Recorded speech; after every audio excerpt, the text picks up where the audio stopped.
So we have one more session here. It was the telco-to-techco transition is a phrase we've probably heard the last 2 years, but now we're going to add telco-to-techco with an AI flavor, so scaling for the AI first future.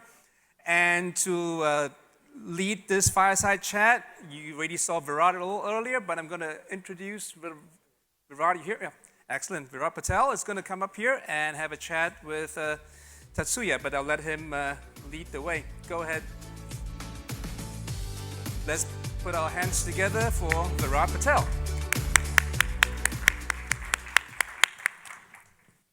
Hi, everyone. Hi, Tatsuya, welcome. You see. Yeah. You need to...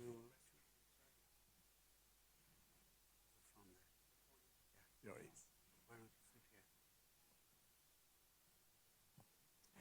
here? Okay, so I'm really excited to run this session. We have about 20 minutes to go.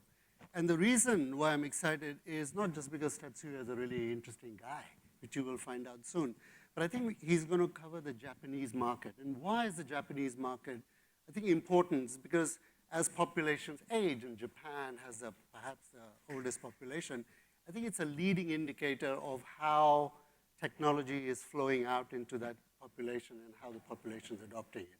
So that's an interesting. And the other thing is that we are going to cover the customer perspective. And we're not going to cover slicing, we're not going to cover swamps, lakes, we're not going to cover any of that. We're going to talk about what it means to be a customer of KDDI Life. Right. So in a minute, I'll let him introduce himself. So the kind of agenda that I want to follow is we'll talk about what does Techco mean for KDDI Life. Everyone has a different way of looking at it.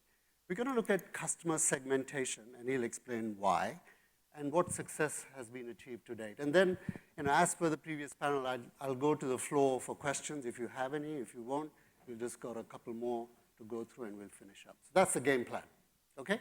I myself lead Pioneer Consulting Asia Pacific. It's a firm I co-founded some 15 years ago. We work in Asia Pacific, but particularly in the ASEAN countries. Before that, before consulting, I used to work at a telco, did product development, worked with partners, vendors, operations, pre-sales support, all those sorts of jobs. So I understand firsthand the culture of a telco and how difficult it is to change that culture. Okay, enough said. Tatsuya, please tell us about yourself and KDDI Life. Thank you very much, Virat. Pleasure. In order to start, I'd like to show my deep appreciation for staying here just before lunchtime. And today, I think many of you gentlemen already talked about technical-oriented discussion. And however, I'm more like, my background is more like sales and commercial and marketing, so that I'd like to focus on more like a market situation and plus a customer-oriented topic. Yeah. Again, my name is Tatsuya Hamada. I'm from KDDI Digital Life. Now I'm in charge of the company as CEO. And my company is fully owned by KDDI Corporation in Japan, 100%. Then operating KDDI's third brand, Povo, which is a mobile brand. And it was established in 2021. So this year is the fourth year. Then in the beginning, when we established the company and the new brand, Povo, we call it digital brand.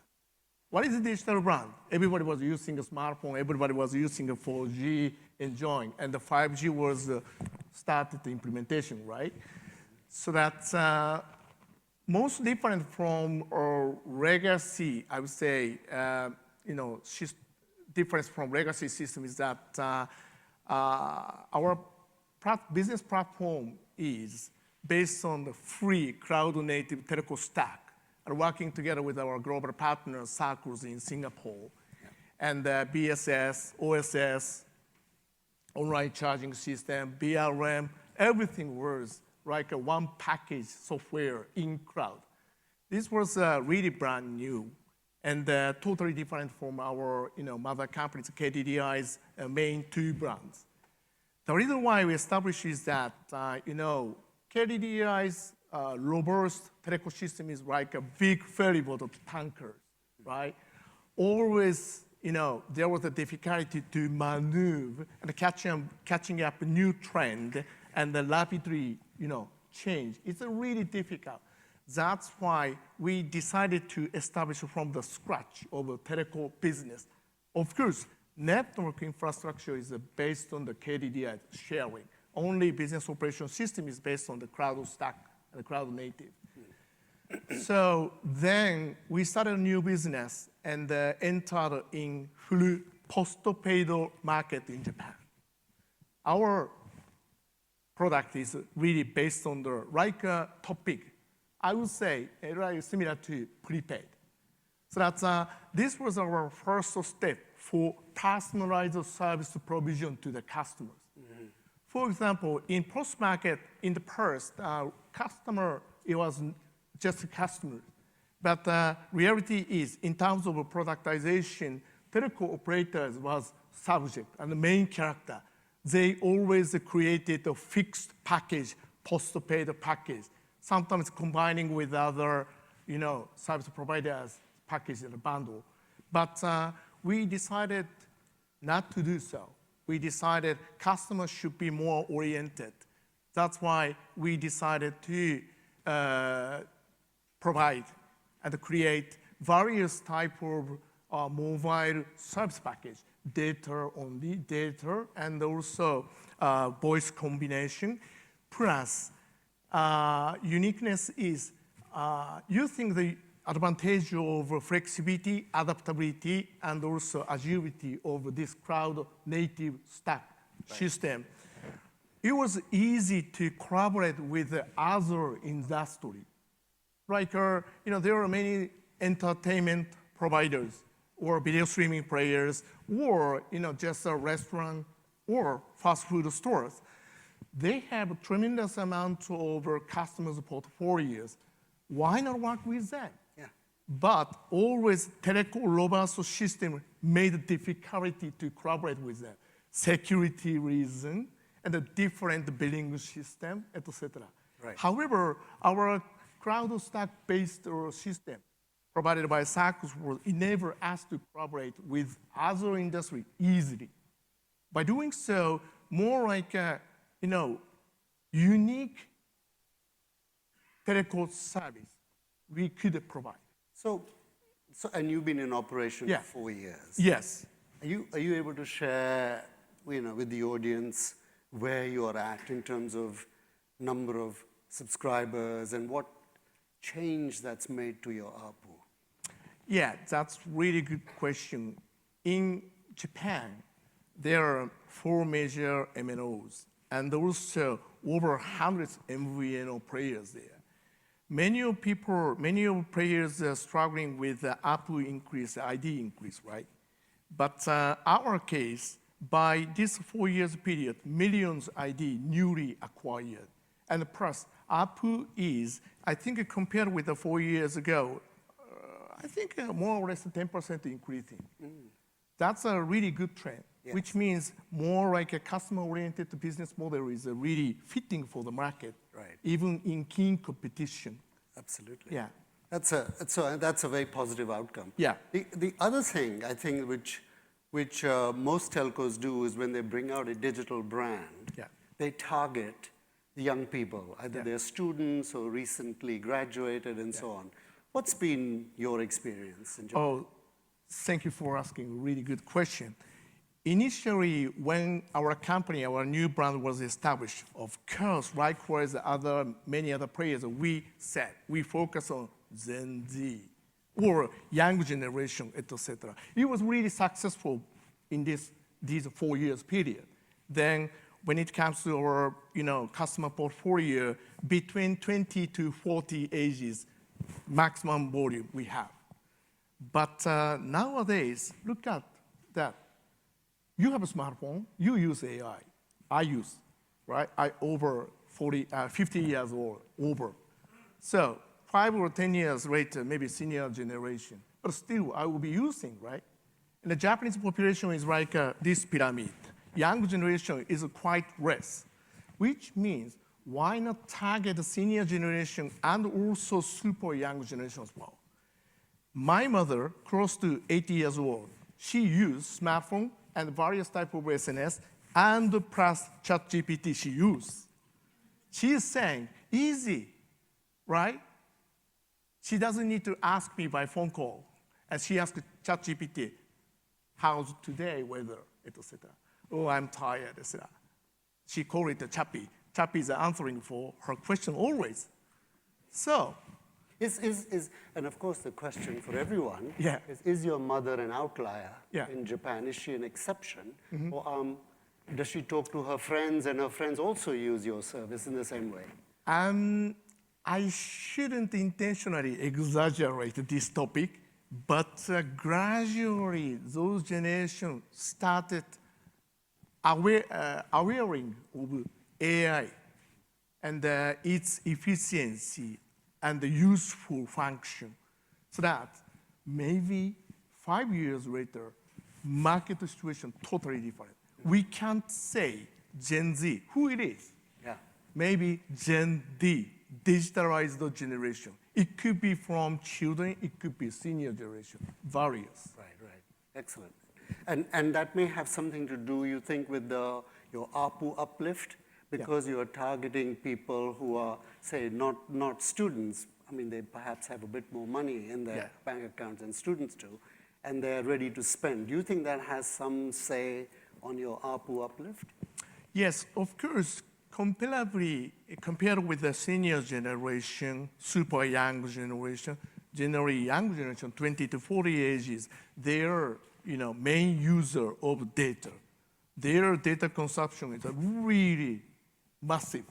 Yeah. Some people may use 100 gigabytes per month, right? Yeah. So that, those are uplifter of, revenue source and also data consumption. Yeah.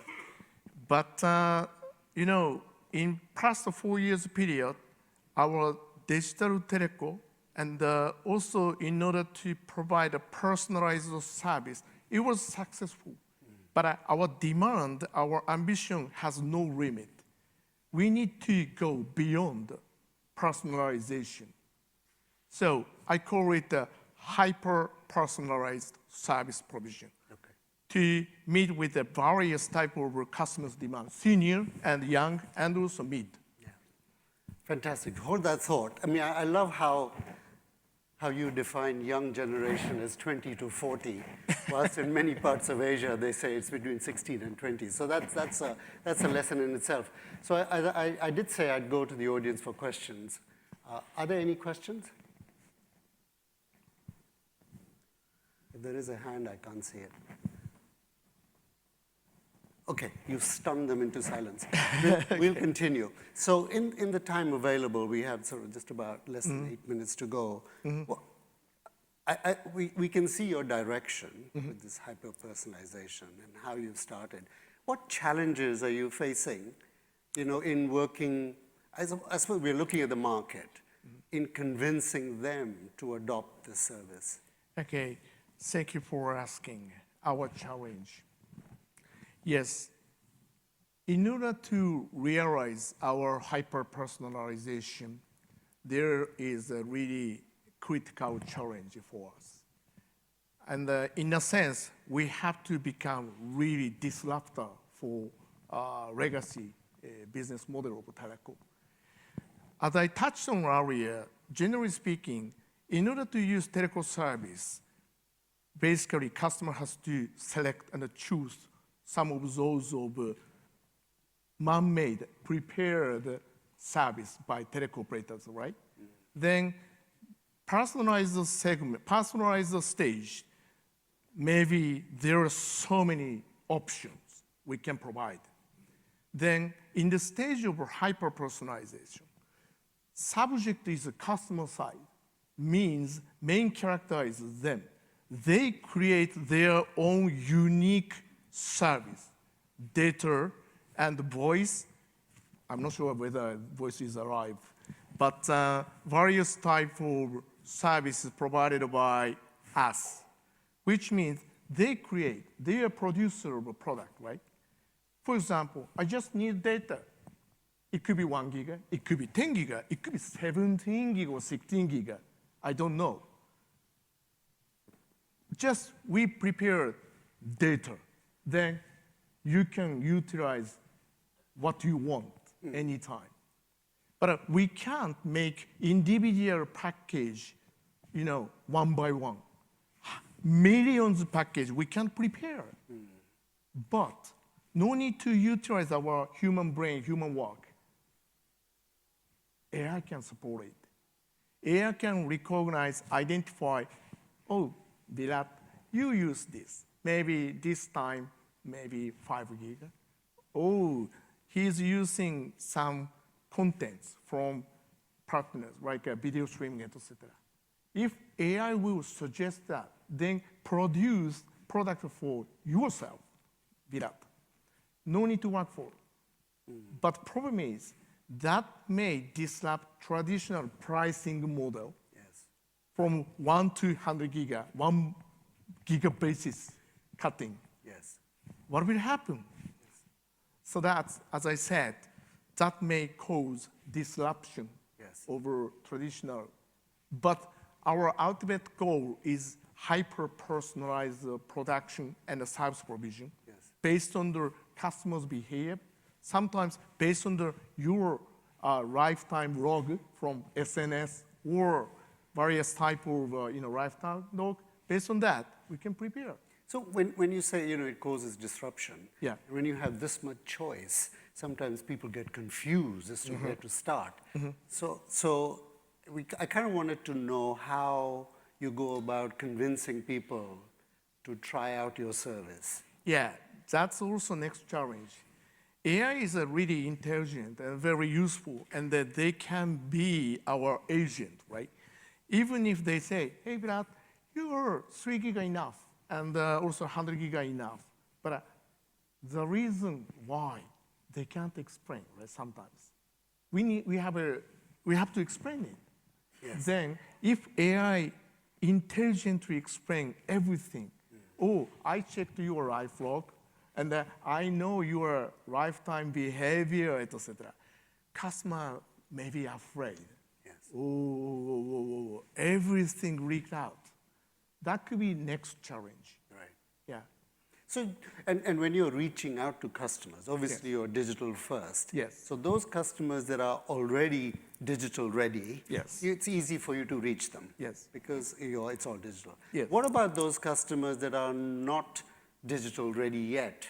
What channels, non-digital channels do you use? What techniques do you use? What content do you use to convince them to try out this service? Past 4 years period, likewise other many players, we really focus on young generation who use a digital platform easily by themselves.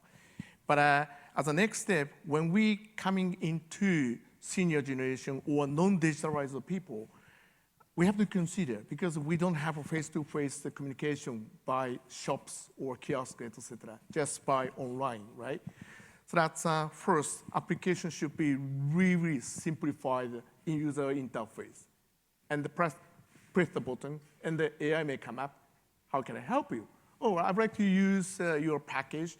Then those people doesn't understand the gigabyte. Those people may say, I'd like to watch YouTube every day, 1 hour, maybe 11 days. Right. Okay, this package, please. That kind of automated agent service will be required for non-digitalized people first, as a first step. Right. Yeah. Fantastic. Okay. So we have just a couple of minutes to run. Yeah. So you're on this journey. You're on it. You've been on it for 4 years. So let's look ahead the next 3 years. Where do you think you will be with KDDI Life, by the end of 2028, say? Thank you for asking.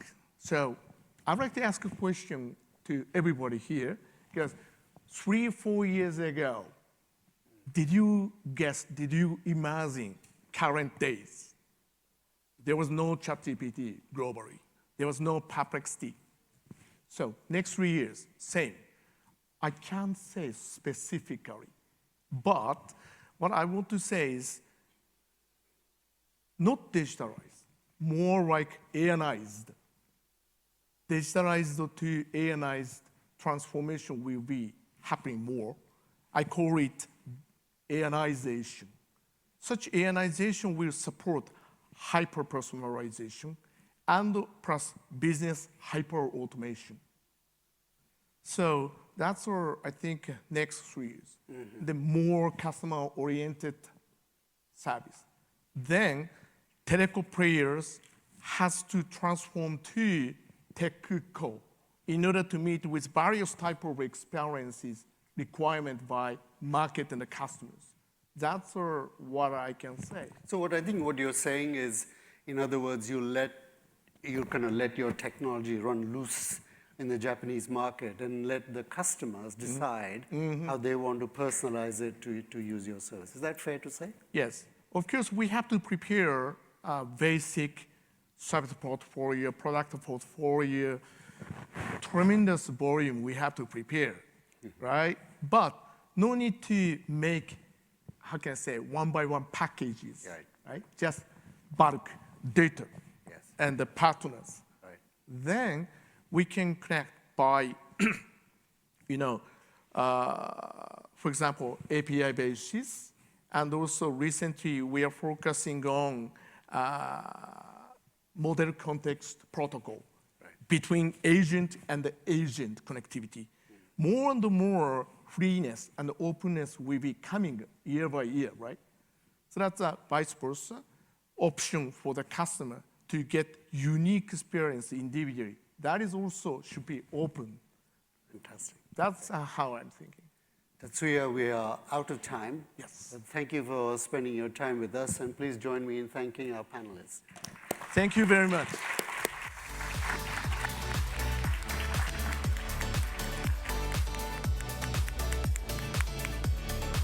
All right, thank you, Virat. Excellent conversation. Thank you, Hamada-san. Really appreciate it.